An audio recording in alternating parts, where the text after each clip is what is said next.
이 말씀은 나의 고난 중의 위로라. 주의 말씀이 나를 살리셨기 때문이니이다. 기도하겠습니다. 하나님 아버지 감사합니다.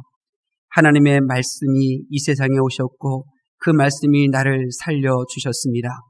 이제 그 말씀 앞에 우리의 몸과 마음을 조아리며 고개를 숙이오니 이 하나님의 영원한 말씀이 나에게 들려지게 하시고 깨달아지게 하여 주시고 말씀이 보여주시는 것 볼 수 있도록 도와주셔서 살아나는 역사가 일어나게 하여 주시옵소서. 살리는 능력이 내게 임할 수 있도록 역사하여 주시옵소서. 감사하며 예수님의 이름으로 기도합니다. 아멘. 오늘 저는 말씀이 위로가 된다면 이라는 제목으로 하나님의 말씀을 전하도록 하겠습니다. 지난주일 점심 식사 후에 우리 장로님들과 함께 차를 마시는 시간을 가졌습니다. 이런저런 이야기를 나누는 중에 한 장로님이 그러니까 서울 삼성병원인가요? 삼성 서울병원인가요? 그곳에 근무하시던 의사에 대한 이야기를 꺼내시더라고요. 메르스에 걸린지도 모르고 또 이렇게 여러 곳에 참여한 부분에 대해서 서울시장이 그렇게 기자회견한 그 내용에 대해서 반박하는 그 모습, 너무나 억울해서 그런지 벌벌 떠는 그런 모습도 보았다. 이제 그런 이야기를 이제 들려주셨어요. 제가 그런 이야기를 들으면서 제 마음속에 그분을 좀 위로해줘야 되겠다. 그분의 가정을 위로해줘야 되겠다. 그런 마음이 하나님께서 제게 주셨습니다. 찾아보니까 그분이 좀 위독한 상태더라고요. 폐가 다 양쪽이 다 있고. 그래서 한 주간 동안 이제 그분을 위하여 기도하고 그분의 가정을 위하여 이제 기도를 했습니다. 솔직히 저와 여러분이 살아가는 이 세상은 우리 성도들에게 그렇게 살만한 곳은 못 됩니다. 그렇기 때문에 이 제약된 세상에서 살아가는 성도들에게는 하나님의 위로가 절대적으로 필요하죠. 세상에서 살면서 평범한 행복마저 누리지 못하고 우리가 고난을 맞이할 때, 순간순간 낙담하고 절망이 찾아올 때, 정말 마음의 소원을 담아서 행했던 그 일들 앞에서 실패했을 때 주님이 주시는 그 위로하심이 내게 없었다면 삶의 절망에 이르게 하는 그 극심한 압박과 고난을 우리가 어떻게 견뎌낼 수 있겠습니까? 그래서 하나님께서는 이 세상에서 살아가는 이 믿음의 사람들에게 항상 말씀으로 위로를 해주셨죠. 하나님께서는 정말 성도들이, 믿음을 가진 사람들이 이 세상에서 살기가 너무나 힘들다는 것을 알고 계셨기 때문에 하나님은 순간순간 구원받은 하나님의 사람들을 말씀으로 위로해 주셨습니다. 그리고 그 위로를 받는 이들에게 하나님께서는 하나님의 능력, 그 기적을 베풀어 주셨죠. 예를 들면 이스라엘 사람들이 애굽에서 탈출한 후에 애굽의 바로 군대가 그를 쫓아왔습니다. 뒤에는 바로의 군대가 있었고 양쪽에는 가파른 절벽이, 가파른 이 바위 계곡이 있었고 좌우로 뒤로 숨을 수가 없었고 단지 앞에는 홍해가 있었습니다. 오도 가도 못하는 그런 급박한 상황에서조차도 하나님께서는 먼저 기적을 베푸시고 위로해 주신 것이 아니라 먼저 모세를 위로해 주시고 또 하나님으로부터 위로를 받은 모세를 통하 이스라엘 백성들이 위로를 받을 때 하나님께서 홍해를 갈라주시는 기적을 베풀어 주신 것입니다. 또한 하나님께서는 직접 하나님의 사람들을 위로해 주실 뿐만 아니라 세월의 추위에 떠는 백성을 위로하라고 하나님의 부르심을 받은 사역자들에게 부탁을 해주셨습니다. 이사야 40장 1절과 2절에 보면 너희는 위로하라, 내 백성을 위로하라. 너희는 예루살렘의 마음에 닿도록 말하며 그것에게 외치라. 그렇게 말씀하셨죠. 그러니까 하나님께서는 이 세상을 바라보시면서 이 세상에서 믿음을 가지고 살아가는 저와 여러분에게는 위로가 필요하다는 것을 잘 알고 계셨습니다. 왜냐하면 저와 여러분은 하나님의 형상으로 지음을 받았으나 그 하나님의 성품을 잃어버렸기 때문입니다. 에덴 동산에 거주하던 자가 이제는 그 길조차 발견하지 못하고 헤매고 있기 때문입니다. 영원히 행복해야 할 자가 끝없는 노동과 끝없는 죽음 앞에 눈물을 흘리고 있기 때문입니다. 이처럼 제약된 세상에서 태어나 죄의 무거운 짐을 지고 고통스럽게 살아야 할 우리 인생들에게 정말 필요한 것은 하나님이 주시는 위로이며, 그리고 하나님의 위로를 받은 자가 다시 일어설 수 있다는 것을 하나님은 잘 아셨기 때문에 하나님 우리들에게 먼저 위로의 말씀을 던져주고 계신 것입니다. 그럼 우리가 살다가 슬픔 가운데서도 하나님의 말씀이 나의 위로가 된다면 우리는 웃을 수가 있는 거죠. 쓰러져서 멈춰 있다 할지라도 말씀을 통하여 하나님의 위로를 내가 받는다면 그 장애물을 딛고 다시 일어설 수가 있는 것입니다. 그렇습니다. 내가 어떤 환경 가운데서도 하나님이 주시는 그 위로를 내가 받을 수만 있다면 내게는 어려움, 그것은 더 이상 내게 어려움이 될 수가 없는 것이고, 힘든 나날들 또한 충분히 견뎌낼 수가 있게 되는 것입니다. 요셉도 그런 사람이었습니다. 요셉은 형들에게 죽임을 당할 뻔했었죠. 형들에 의하여 종으로 팔려갔었습니다. 종으로 팔려가는 그 요셉에게 있어서 정말 가장 필요했던 것이 무엇이라고 생각하십니까? 형들에 의하여 팔려서 애굽으로 제 종으로 끌려가고 있는 그때 요셉에게 가장 필요한 것이 기적이었을까요? 기적이 일어나서 그가 다시 집으로 돌아가 아버지 품에 안기는 것이 요셉에게 가장 필요한 일이라고 생각하십니까? 만약 그러했다면요, 그것이 기적이었고 그것이 가장 필요한 것이었다면요, 그 집으로 돌아간 그 요셉에게는요, 형들의 분노하고 형들이 죽이려고 하는 그 생생한 기억들, 상처들이 여전히 생생한데 어떻게 형들과 얼굴을 대면하며 식사를 할 수 있었겠습니까? 아니죠. 종으로 팔려가던 요셉에게 있어서 정말 필요한 것은 집으로 돌아가는 기적이 아니라 하나님의 위로였던 것입니다. 하나님의 위로하심. 그가 이러한 엄청난 고난을 당했을 때, 그럴 때 하나님의 그 위로가 정말 요셉에게는 필요했던 거죠. 그래서 하나님께서 주시는 그 위로를 받았던 요셉이 그 노예의 생활을 어떻게 이루어갑니까? 수동적으로? 그냥 할 수 없어서 억지로 노예 생활을 하던가요? 아니죠. 노예의 생활을 그는 충분히 기쁨으로 감당하였고, 그리고 그 위로하심을 받은 요셉은 어떠한 힘든 일들도 그는 잘 감당할 수 있었으며 상관의 인정을 받는 그러한 일을 해냈고, 그리하여 그 가문의 가장 귀한 청지기의 자리까지 올라갈 수가 있었던 것입니다. 그리고 우리에게도 이런 하나님의 위로하심이 필요합니다. 세상은 내 힘으로 사는 것이 아닙니다. 세상은 하나님의 위로를 받음으로 살아가야 될 장소인 것입니다. 하나님의 위로하심으로 살아가는 사람들. 성경에는 이런 사람들의 이야기가 가득합니다. 가뭄 땅에 머물던 그 이삭에게 하나님께서 위로를 해주셨고, 하나님의 그 위로가 있었더니 그렇게 가물어진 그 땅에서도 농사를 지어도 그 다음 해에 100배의 결실을 맺을 수가 있었던 것입니다. 사역에 지친 엘리야에게도 하나님의 위로하심을 받아들였더니 그는 그렇게 한 걸음에 하나님의 산까지 달려갈 수가 있었던 거죠. 우리에게도 이런 하나님의 위로하심이 필요하고, 하나님의 위로하심이 올 때 그 위로하심을 받아들일 수 있는 그 믿음이 우리에게 필요한 것입니다. 오늘 이 시간에 혹 슬픔 중에서 마음이 상하고 살아갈 용기를 잃어버린 상황에 계신 성도님이 계시다면 날 위로하시는 말씀으로 인하여 위로함 받는 마음으로 기억되실 수 있기를 예수님의 이름으로 축원합니다. 제게도 위로가 필요할 때가 있습니다. 내게 위로가 필요하구나, 그렇게 느낄 때가 종종 있죠. 때로는 힘든 일도 없지만 그냥 아무 일도 없는 것 같은데 그래도 나의 영은 그냥 하나님의 위로를 받고 싶을 때가 있습니다. 그럴 때 제가 어떻게 하는지 아십니까? 저는 위로가 필요할 때 고난 가운데 믿음을 지켰던 성도님들의 모습을 떠올립니다. 내가 힘들고 내가 고통스럽고 내가 정말 위로가 필요할 때 저는 바울이 겪었던 고난과 삶의 절망을 떠올려 봅니다.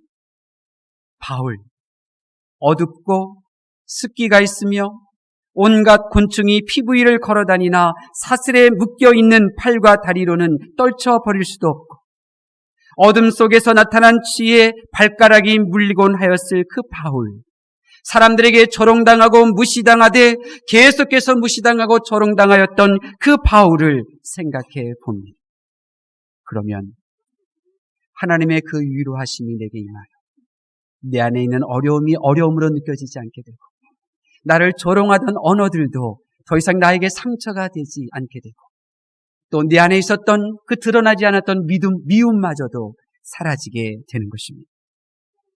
아침에 일어났을 때 밥상에 놓여진 것이 그냥 김치 그리고 밥 한 그릇 하나라 할지라도 그 순간에 여러 날 굶주렸고 또 식사할 음식이 여전히 없었던 바울 사도를 생각해 본다면 그것마저도 그것이 얼마나 감사한 것인지 하나님의 위로하심을 받게 된 것입니다. 사랑하는 성도 여러분, 여러분은 위로가 필요할 때 텔레비전 앞에 앉아있지 마십시오. 텔레비전 앞에서 웃고 떠들고 그런 것들을 통하여 하루 동안에 지쳤던 몸과 마음이 위로를 받았고 쉼을 얻었다고 생각하며 잠자리에 들지 마십시오. 하나님의 위로 없이 하루를 마치는 것, 그것은 하늘의 부르심을 받은 거룩한 성도들에게는 결단코 어울리는 일이 아닙니다. 삶에 지쳤을 때, 사람들에게 실망하였을 때, 고난 가운데 믿음을 지켰던 성도들의 모습을 떠올려 보십시오. 대학에서 수석으로 졸업했습니다. 그리고 결혼한 지 4개월이 되었습니다.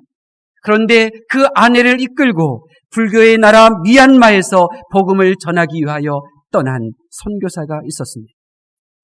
성경을 미얀마 언어로 번역하며 복음을 증거하다가 어느 날 스파이로 몰려 1년이 넘는 지하 감옥 생활을 하게 되었습니다. 출소한 지 얼마 안 돼요.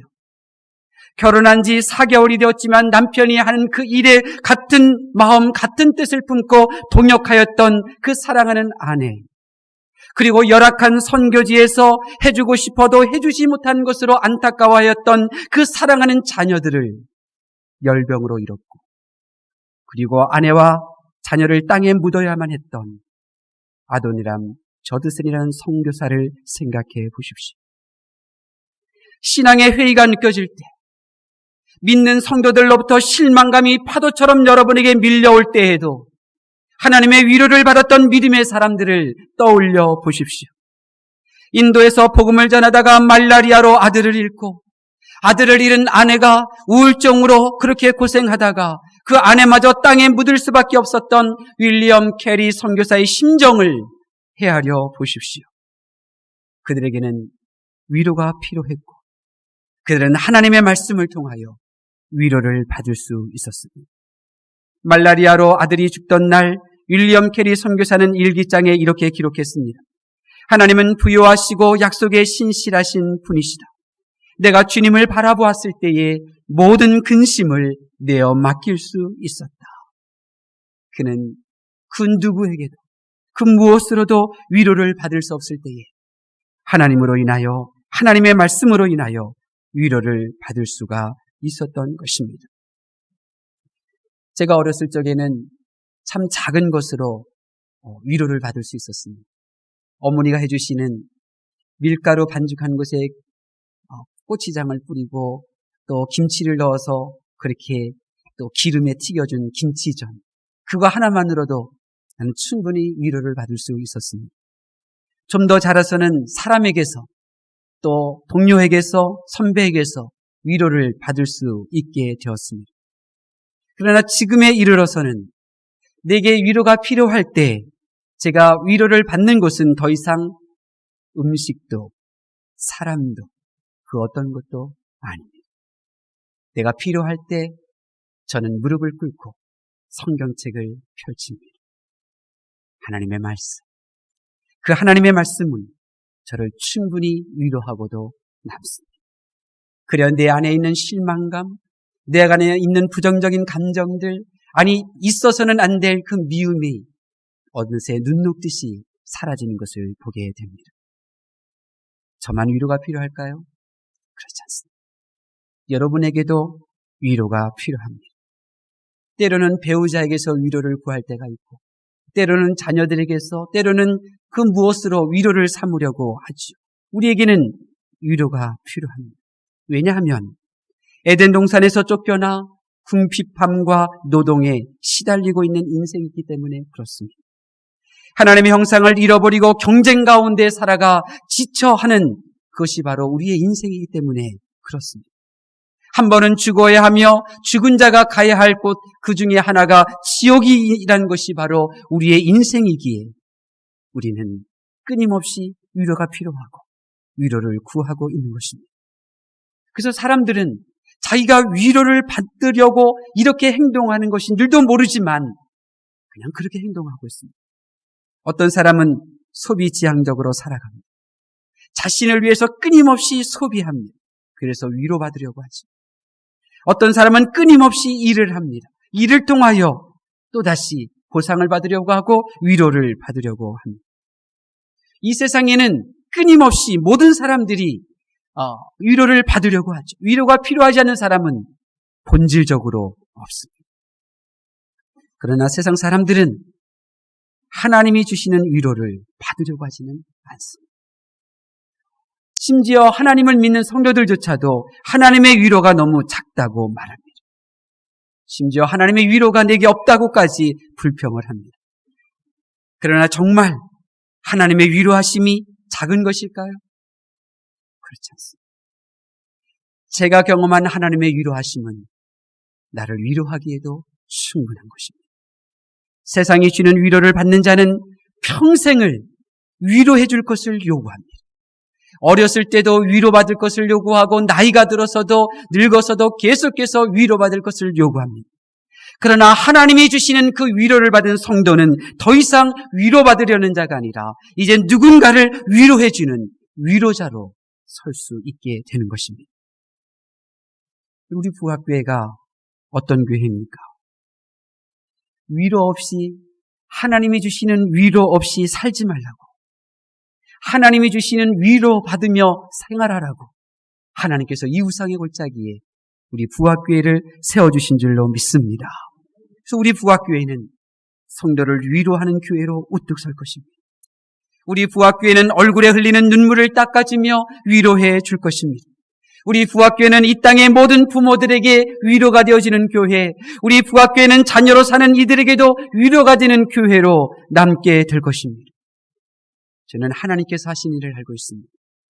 하나님께서는 세상을 위로하시려고 이 우상의 골짜기에 부학교회를 세우셨고 더 30년이 넘는 세월 동안은 한결같이 위로받고 싶어도 위로해 줄 리 없고 위로가 필요하지만 위로를 받으려고 하지도 않는 그 모든 이들에게, 아니 위로가 되는 듯 하지만은 실질적으로는 더 큰 아픔과 공허함으로 다가오는 이 세상의 위로에 속고 또 속으며 살아가는 그 모든 이들에게 하나님의 말씀으로 위로를 주시기 위하여 우리 부학교회를 세우셨고 지금도 위로하시며 역사하고 계시는 줄로 믿습니다.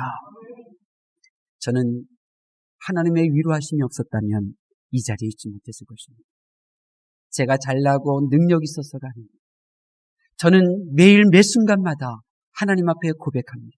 하나님, 저는 하나님의 위로가 필요합니다. 하나님, 저는 오늘 하루도 하나님의 위로하심 때문에 이렇게 편안하게 잠자리에 누울 수 있게 되었습니다. 날마다 고백하죠. 하나님이 위로하심이 머무르는 교회, 하나님이 위로하심이 머무르는 교회, 하나님의 위로하심으로 그렇게 힘을 얻는 성도들로 가득한 그 교회. 그래서 우리 부학교회는 오직 말씀 중심의 교회인 것입니다. 오직 예수님 중심으로 예수님을 닮아가자고 외치고 있는 것입니다. 저는 믿습니다. 세상에서 위로받지 못하는 심령이 이 거룩한 곳, 하나님의 위로하심이 임재하는 이 부학교회에서 위로를 받게 될 것입니다. 더 이상 세상의 위로를 찾아 헤매지 않고 부학교회를 통하여 주시는 그 위로를 받아 일어서는 그 영혼들이 하나님 앞에 찬양하며 하나님을 높여드리며 하나님의 일을 감당하며 하나님 앞에 무릎 꿇고 기도하게 될 것입니다. 우리 부학교회에서 신앙생활하면서 평생토록 나를 위로해달라고 투정하던 내가 이제는 나의 배우자를, 또 나의 부모님과 자녀들을, 나의 누군가를 위로해주는 그런 위로자로 변화시켜 주실 줄로 믿습니다. 사랑하는 성도 여러분, 하늘로부터 부르심을 받은 거룩한 성도 여러분, 여러분은 무엇으로부터 위로를 받으십니까? 여러분에게 위로가 되는 것이 무엇입니까? 어떤 이는 보상으로 위로를 삼으려고 합니다. 어떤 이는 복수로 위로를 삼으려고 합니다. 어떤 이는 그런 현실을 탓하며 스스로의 삶을 망가뜨리면서 위로를 받으려고 합니다. 어떤 이는 사랑의 하나님 뒤로 숨어버립니다. 그래서 보배롭고 존귀하신 예수님께서 자기 십자가를 지고 나를 따르는 그 말씀을 버렸음에도 불구하고 마치 하나님으로부터 위로받은 자처럼 그렇게 살아가고 있습니다. 하늘로부터 부르심을 받은 거룩한 성도는 그래서는 안 됩니다. 우리의 문제는 하나님의 말씀으로 위로를 삼으려고 하지도 않으며 하나님의 말씀이 들려지나 그것이 전혀 내게 위로가 되지 않는다는 것입니다.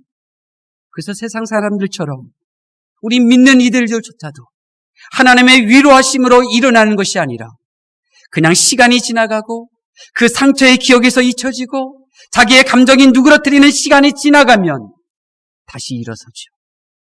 그것은 하나님이 주시는 위로로 일어서는 모습이 아닙니다. 하나님께서 주시는 위로를 받지 않고 사는 것은 예수 그리스도의 십자가에 못 박히심으로 구원받은 성도들에게는 어울리는 모습이 아닌 것입니다. 성도는 그렇게 살아서는 안 됩니다. 여러분, 아담과 하와가 왜 선악과를 먹었을까요? 하나님의 말씀에서 오는 그 위로가 되지 못했기 때문에 그런 것입니다. 하나님께서 말씀하시고 그 말씀이 위로가 되었다면 선악과를 먹으라는 이 뱀의 유혹을 물리칠 수 있었는데 하나님의 말씀이 위로가 되지 않으니 분별도 되지 못하고 하나님의 말씀을 거역하며 결국 하나님이 주신 풍성한 복마저 빼앗기고 누리지 못하게 된 것입니다. 저와 여러분도 마찬가지입니다.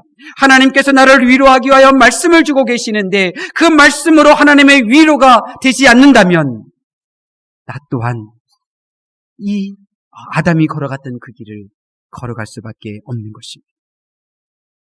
그러나 하나님의 말씀으로 위로를 삼는 자는 다릅니다. 지난 17일 미국에서 총기 사고가 있었습니다. 수요일 저녁 찰스턴 시내에 있는 이메뉴얼 아프리칸 교회 감리교회에서 백인 청년이 나도 수요 성경 공부에 참여하겠다고 그렇게 참여했다가 권총을 빼들고 흑인들은 이 나라를 떠나가야 한다. 그리고 성도 9명을 숨지게 했습니다. 그리고 얼마 전에 재판이 열렸다고 합니다. 그 주에서는 이 범죄자에게 유족들이 몇 마디를 할 수 있는 그러한 법이 제정되어져 있기 때문에 유족들이 이 범인에게 한마디씩 던졌습니다. 샌더스는 유족은 이렇게 말합니다. 너는 내가 알기로 세상에서 가장 아름다운 사람들을 죽였다. 내 몸에 있는 살 오락이 하나하나가 모두 아프고 나는 예전처럼 살아가지 못하겠지만 하나님께서 너에게 자비를 베풀기를 기도하겠다. 다른 유족도 한결같이 나도 용서하고 우리 가족도 용서한다. 나는 너를 용서하고 하나님도 용서하셨으니 이 주어진 기회를 살려서 이전보다 더 좋은 사람이 되어라. 그들은 한결같이 용서의 말을 전했습니다. 왜요? 그분들은 하나님의 말씀으로 위로를 받았기 때문입니다. 그러나 세월호 참사가 1년이 넘었는데도 여전히 이 나라는 시끄럽습니다. 위로를 할 줄도 모르고 그리고 그 위로를 받을 줄도 모르기 때문인 것입니다. 여러분은 하나님의 위로 속에서 하루하루를 살고 계십니까? 여러분은 정말 이것이 하나님의 위로하심이었구나. 이것이 정말 하나님의 위로네. 여러분이 그것을 깨달으면서 신앙생활하고 계십니까? 진정 여러분의 그 위로는 어디에서 오는 것입니까? 오직 하나님의 말씀이 내게 위로가 되어야 합니다. 오직 말씀이 육신에 오신 예수님으로 위로를 삼으셔야 합니다. 하나님의 위로를 받으며 사셔야 합니다. 그래야 우리의 속사람이 변화됩니다. 우리의 체질이, 우리의 기질이 변화가 이루어지게 되는 것입니다. 하나님의 위로하심으로 내가 살고 있음을 매일 매 순간 고백하게 될 때 육의 사람이 영의 사람으로 거듭날 수가 있게 되는 것이고, 이 세상을 보는 자가 영원한 하나님의 나라를 바라볼 수 있는 눈이 열려지게 되는 것입니다. 여러분에게 위로가 되지 않을 때, 정말 위로받고 싶어서 다가갔는데 그분으로부터 위로를 받지 못할 때, 여러분 그를 탓하거나 또 자신을 원망하지 마시고 이제 무릎을 꿇고 성경을 펼치십시오. 그리고 고난 가운데 그 고난을 이겨나갔던 하나님의 사람들의 말씀을 읽어가며 위로를 삼으실 수 있기를 바랍니다. 또한 이 땅에 자기 자신을 위하여 고난당하며 살던 사람이 아니라 하나님의 나라의 복음을 전하기 위하여 고난당하고 고통당하며 살아갔던 사람들의 그 책을 집어들고 읽으십시오. 그러면 여러분의 고난은 고난이 아니고 여러분 하나님의 말씀을 들을 때에 더 쉽게 위로를 받는 하나님의 사람이 될 줄로 믿습니다. 저는 믿어요. 오늘 이 시간 여러분이 그래 나는 이제부터 하나님의 말씀으로 위로를 삼을 거야 결심한다면, 내게 힘든 일이 있고 내게 눈물 흘릴 때가 있을 때 하나님의 말씀이 내게 위로가 되기를 원한다고 그렇게 하나님 앞에 작은 목소리로 기도를 올려드린다면 반드시 하나님께서는 여러분에게 복을 주실 것입니다. 먼저는 즐거움을 맛보게 하실 것입니다. 시편 94편 19절에 내 속에 생각이 많은 때에 주의 위로들이 내 혼을 즐겁게 하나이다. 또한 소망이 넘치게 해주실 것입니다. 로마서 15장 4절에 이는 성경이 주는 인내와 위로로서 소망을 지니게 하려 함이니라. 하나님이 주시는 그 위로함이 없어 즐거움이 없이 살고 소망 없이 생활하는 것이 아니라 하나님이 주신 그 위로로 말미암아 무슨 일을 하든지 즐거움과 소망 가운데 행하는 복된 인생이 되실 수 있기를 바랍니다. 기도하겠습니다.